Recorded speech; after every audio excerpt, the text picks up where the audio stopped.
Just the other night, at a hometown football game, my wife and I ran into my old high school flame. And as I introduced them, the past came back to me, and I couldn't help but think of the way things used to be. She was the one that I'd wanted for all times, and each night I'd spend praying that God would make her mine. And if He'd only grant me this wish I wished back then, I'd never ask for anything again. Sometimes I thank God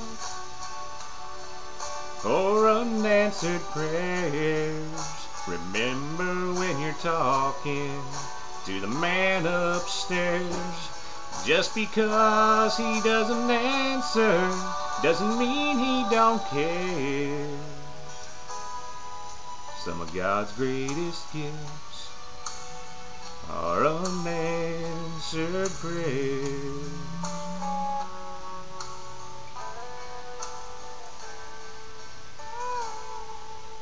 She wasn't quite the angel that I remember in my dreams, and I could tell that time had changed me, and her eyes too it seemed.